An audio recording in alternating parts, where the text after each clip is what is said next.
Hello guys, welcome back to my channel. তোমরা সবাই কেমন আছো? আশা করছি ভীষণ ভালো আছো, আর আমি খুব ভালো আছি। আর সকলকে জানাই শুভ পঞ্চমী। তোমাদের পুজো খুব খুব ভালো কাটুক, পঞ্চমীতে খুব খুব মজা করো। আমি তো এখনও বাড়িতেই বসে আছি, এখনও আমার পুজো শুরু হয়নি। আমার পুজো মানে ওই একটু হেয়ার কাট করবো, মুখে একটু ফেসিয়াল করবো, হাতে মেহেন্দি করব, এগুলোই হচ্ছে আমার পুজো। আমার পুজো শুরু হবে মেনলি যখন আমাদের মানে সব বন্ধুরা একসাথে কতুলপুরে আসবে। মানে সবাই তো মোটামুটি বাইরেই থাকে, তো সপ্তমীতে আমরা সব বেরোবো, এটাই তখন থেকে আমাদের পুজো শুরু হবে। তো যাই হোক, এদিকে আমি আজকে পার্লারে যাব, আর এদিকে আমাদের বাড়িতে আজকে সানা এসেছিল সকালবেলাতে। এদিকে দেখো মায়ের সাথে ও কেমন হরিনাম করছে, একবার হাতে দিচ্ছে, একবার ওখানে চাপড়াচ্ছে। বেচারিটা পড়ে গেছিলো, যদিও লাগেনি, ওই জুতোগুলো বড্ড স্লিপ খাচ্ছিল আর কি। তো যাই হোক, ও এসেছিলো কারণ বড়দিদি ওদিকে পার্লারে গেছিলো সকালবেলা, তো ও আমাদের বাড়িতে ওকে রেখে ও নিশ্চিন্তে পার্লার গেছিলো। আর অনেকটা দেরিও হবে পার্লারে, তো সেই কারণে ঘুম পাড়িয়ে খাইয়ে দাইয়ে আমাদের কাছে তো কোনো ব্যাপারই না ওই সব, মায়ের কাছে, তো মায়ের কাছে রেখে ও নিশ্চিন্তে সব কিছু করতে পারে। তো সেই জন্য ওকে দিতেও যাচ্ছি, এবার সন্ধ্যাবেলা হয়েও গেছে, আর এখন যাচ্ছি আমিও পার্লারে, ওকে দিয়ে আমি এখন পার্লার যাচ্ছি পূজাদির কাছে। তোমরা সবসময় বলো যে পূজাদির পার্লারটা অ্যাকচুয়ালি কোথায়, আমরা বুঝতে পারছি না। তো দেখো, সোজা কিন্তু আমি নেতাজি মোড় দিয়ে যাচ্ছি। নেতাজি মোড় যেখানে প্যান্ডেল হচ্ছে সেখান থেকে আমরা কিন্তু পেরিয়ে গেছি। পেরিয়ে গিয়ে বাঁ দিকে পড়বে সীমা সাইকেল স্টোর্স, দেখতেই পাবে, আমি দেখিয়ে দেবো। আর অপোজিটে পড়বে দামোদর মেডিকেল। তো এই যে সীমা সাইকেল স্টোর্সের পাশেই একটা রাস্তা আছে, ঢালাই রাস্তা, তো সেটা দিয়ে যেতে হবে। আর সামনেই কিন্তু একটা ব্যানার লাগানো আছে পূজাদির, আর এই যে পাশেই হচ্ছে পূজাদির পার্লার। তো এখানেই আমি বরাবর আসি আর চুল কাটি। যদিও বহু আগে আমি অন্য জায়গাতে যেতাম, তো সেখানে আর ভালো লাগে না আমার অ্যাকচুয়ালি। তো তারপর থেকে আমি এখানেই আসি, কারণ ভালো লাগে না।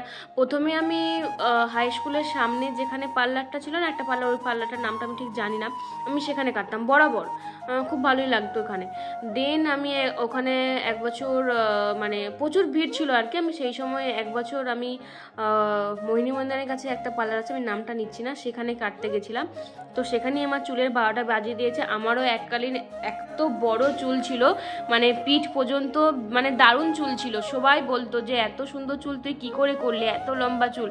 তো সেই চুলটাকে আমি একটুখানি জাস্ট কাটতে গেছিলাম, জাস্ট শেভ করতে গেছিলাম, কিন্তু সেইটা মানে হট করে না জিজ্ঞেস করেই মাঝখানটাতে আমার কেটে দিয়েছে। মাঝখানটা কাটতেই ব্যাস আমি তো পুরো কান্নাকাটি শুরু, যে কি করলে এটা, ধারগুলো না কেটে মাঝখানটা কেটে দিয়েছো, মানে তো আমাকে সবটা চুলটা ছোটো করে দিতে হবে। সেই যে চুলটা আমার ছোটো হলো, ব্যাস সেই থেকে আমার আর চুল লম্বা কিন্তু আর হলো না, সেই ছোটো হয়েই রয়ে গেল।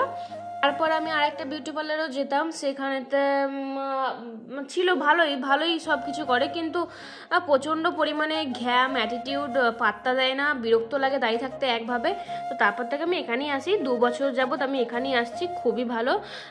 মানে বলে না যে ডাক্তার যদি ভালো হয়, রোগী কিন্তু আপসই ভালো যায়, সেরকম পূজাদির পার্লারে এসে আমি ওরকমই স্যাটিসফ্যাকশন পেয়ে থাকি।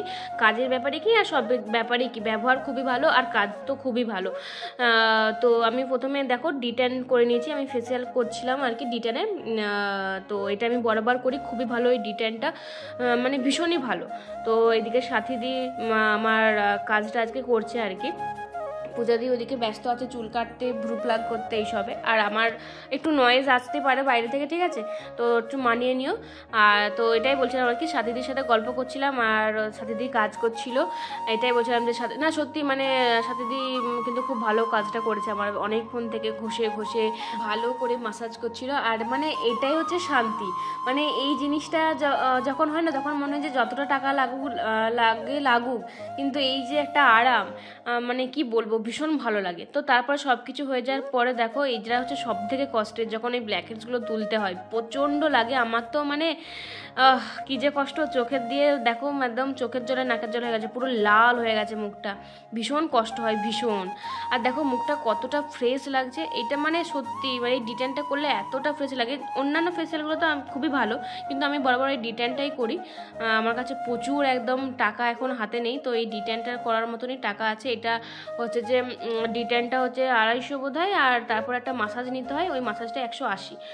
তো খুবই ভালো, এটা খুবই ভালো কাজ দেয়, এত সুন্দর মুখটাকে গ্লো আনে আর চকচক করে, কি বলবো, 2 দিন পর থেকে খুবই ভালো। তো তারপরে আমি এইদিকে হেয়ার কাটটাও করে নিলাম। আমি না পুরো ভুলে গেছিলাম যে আইব্রোটা করতে হবে, যদিও আমি কখনোই পার্লারেতে আইব্রো করি না, বড্ড লাগে, কিন্তু এমনি বড়দির কাছে গেছিলাম তো ভুলেই গেলাম যে করতে।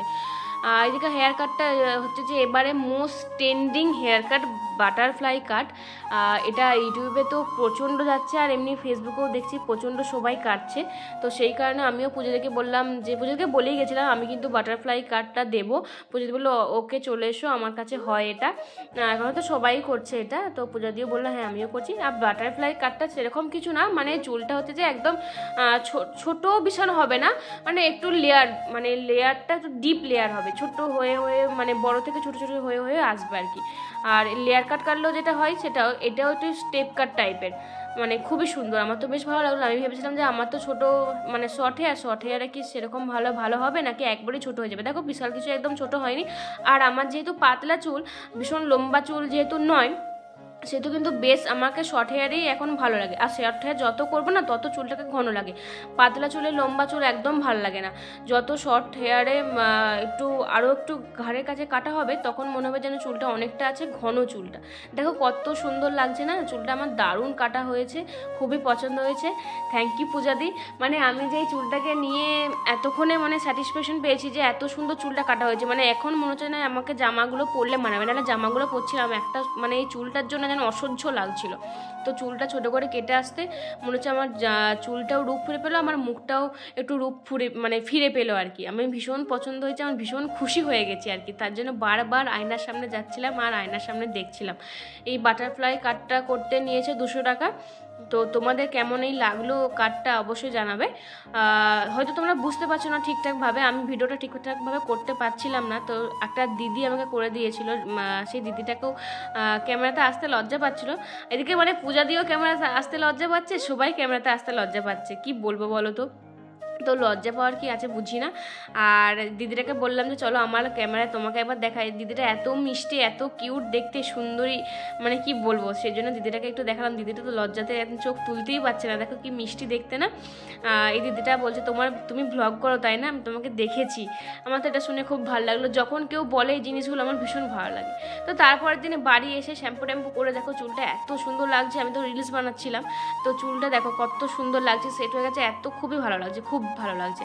তোমাদের কেমন লাগলো হেয়ার কাটটা অবশ্যই কিন্তু জানাবে। আর যদি ভালো থাকে অবশ্যই পূজা দিকে চলে যাও। তোমাদেরকে তো কন্ট্যাক্ট আর কোথায় কোনখানে পারলে সেটা তো বলেই দিলাম। তো চলো দেখা হচ্ছে পরের ব্লগে খুব তাড়াতাড়ি। তখন ভালো থাকবে, সুস্থ থাকবে, বাই।